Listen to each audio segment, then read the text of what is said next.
Stop him! Stop that boy! Phil! Phil! Don't try nothing or I'll let him go!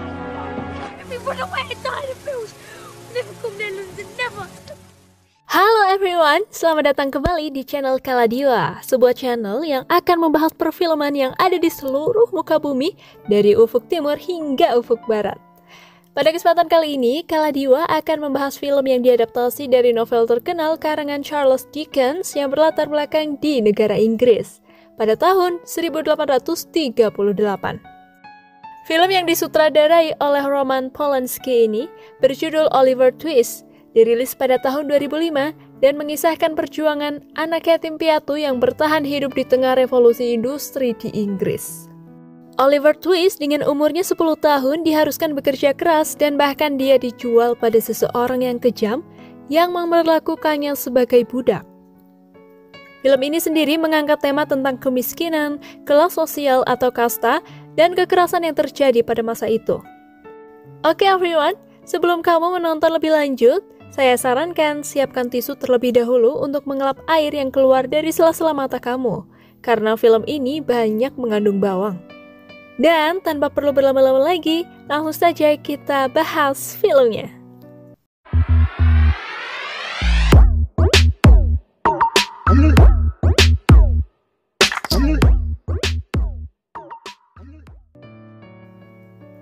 Film ini dimulai dengan memperlihatkan seorang pria dengan seragam pengawal membawa seorang anak kecil yang lusuh tak terawat, dan dari raut wajahnya tersirat kesedihan yang teramat dalam. Anak kecil itu bernama Oliver Twist.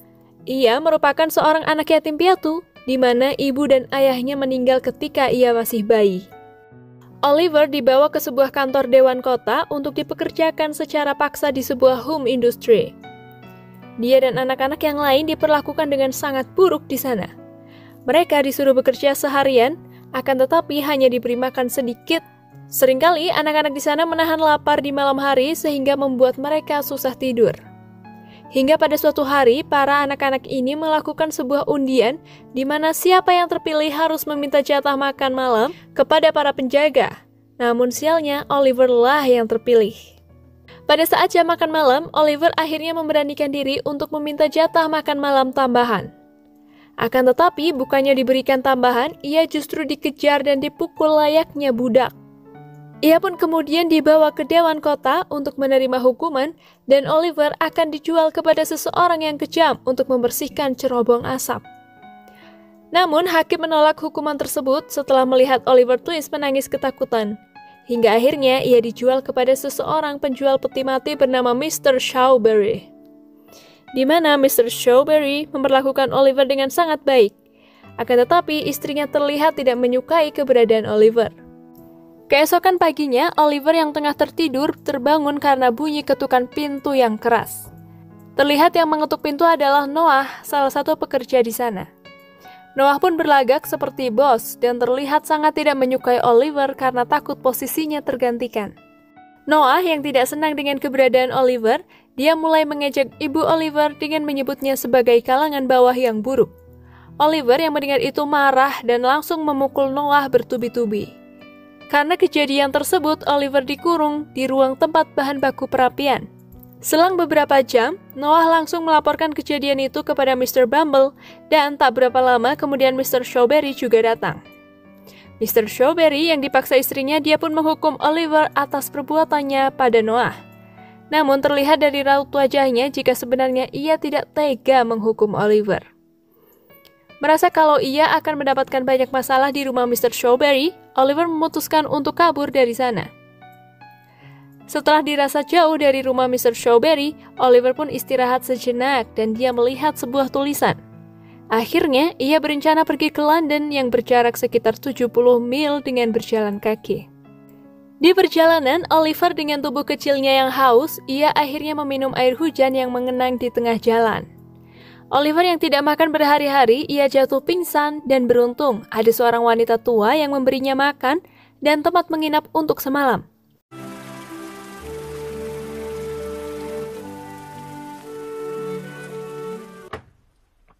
I don't want no beggars here. Go on, Get off! I'll put the dog...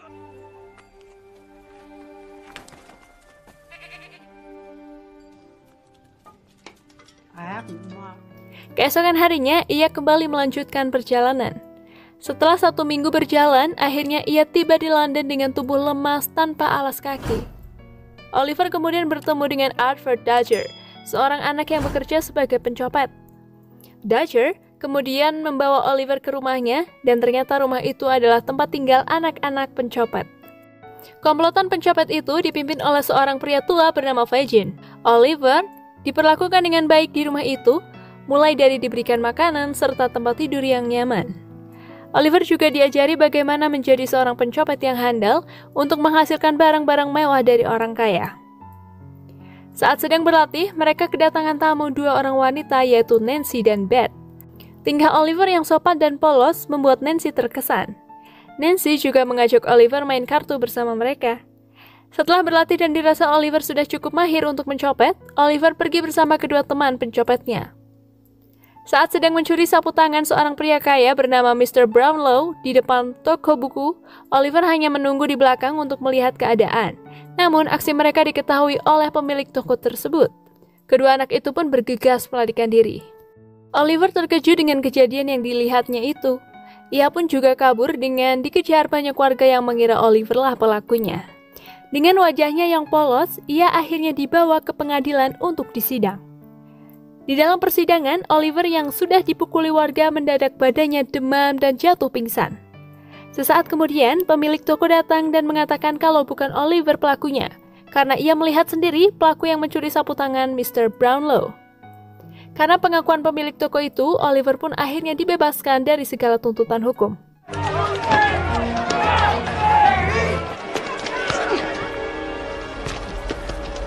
Not your worship. The boy is ill. So what's this fellow charged with? Oh, no. Melihat Oliver yang sudah tidak berdaya, Mr. Brownlow pun merasa kasihan dan membawanya ke rumahnya. Sesampainya di rumah, Mr. Brownlow melihat ada kebaikan pada wajah dan pada diri Oliver. Akhirnya, Mr. Brownlow mengadopsinya dan mendadak kehidupan Oliver berubah seketika. Ia mendapatkan pakaian yang bagus, makanan enak, serta tempat tinggal yang sangatlah nyaman. Mr. Brownlow pun berjanji akan memberikan pendidikan yang baik untuk Oliver. Di tempat lain di markas Fagin, terlihat Fagin dan Dodger terlibat pertengkaran karena Oliver tertangkap. Tiba-tiba seorang pria bernama Bill Sack datang. Bill merupakan seorang pencuri bagian dari komplotan itu. Akan tetapi, Bill di sana lebih dihormati dan ditakuti oleh Fagin. Di sana mereka ketakutan jika Oliver mengadu pada polisi yang tentunya akan membuat mereka dalam masalah. Akhirnya mereka memutuskan untuk mencari tahu di mana keberadaan Oliver. Nancy pun ditugaskan untuk mencari informasi. Ia datang ke kantor polisi yang mengaku sebagai kakak dari Oliver. Di sana salah satu polisi memberikan kartu nama orang yang membawa Oliver. Berbekal kartu nama Mr. Brownlow yang didapat dari polisi itu, Nancy dan Bill segera menuju rumah Mr. Brownlow untuk mengintai Oliver. Oliver yang saat itu sedang ditugaskan untuk mengantarkan sebuah buku oleh Mr. Brownlow. Di jalan, ia dibawa secara paksa oleh Bill dan Nancy dan diajak kembali ke markas para pencopet. Fagin pun akhirnya mengunci Oliver di kamar dengan pengawasan ketat agar tidak kabur dari sana.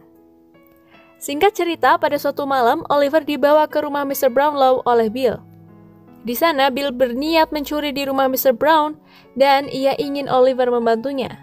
Namun ternyata Bill tidak beraksi sendirian. Ia mengajak temannya bernama Beckery.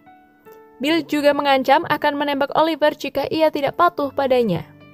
Ketika mereka beraksi, setibanya di rumah Mr. Brownlow, Oliver memohon agar jangan mencuri di rumah itu, dan dia lebih baik mati ditembak jika harus mencuri. Tetapi, Bill tetap memaksa Oliver untuk masuk melalui sebuah jendela kecil dan diperintahkan untuk membuka pintu depan. Saat sudah berhasil masuk rumah, Oliver yang ragu-ragu membuat bunyi berisik. Hal itu menyebabkan Mr. Brownlow dan pelayannya terbangun. Hingga akhirnya terjadilah baku tembak di sana, dan Oliver terluka karena terkena tembakan dari Bill. You will. Never come there, London, never. Shut it. Have mercy, don't make me stupid. Have mercy on me.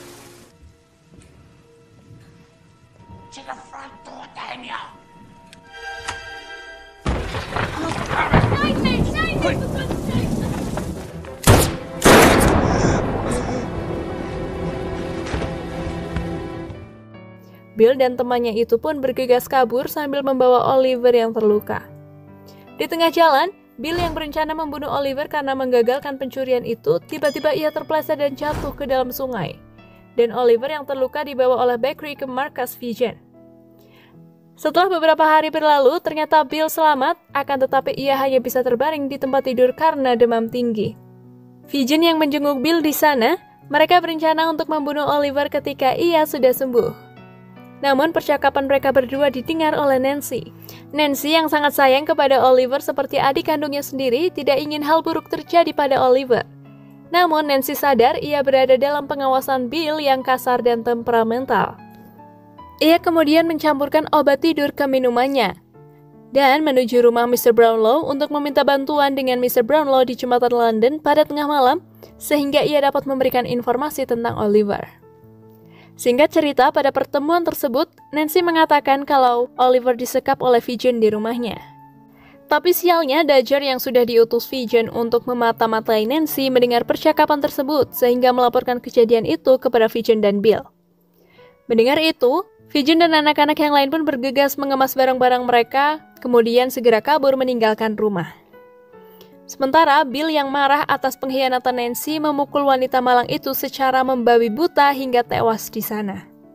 Keesokan harinya, berita mengenai berita pembunuhan Nancy oleh Bill muncul di surat kabar bersamaan dengan berita Oliver yang diculik oleh Vision.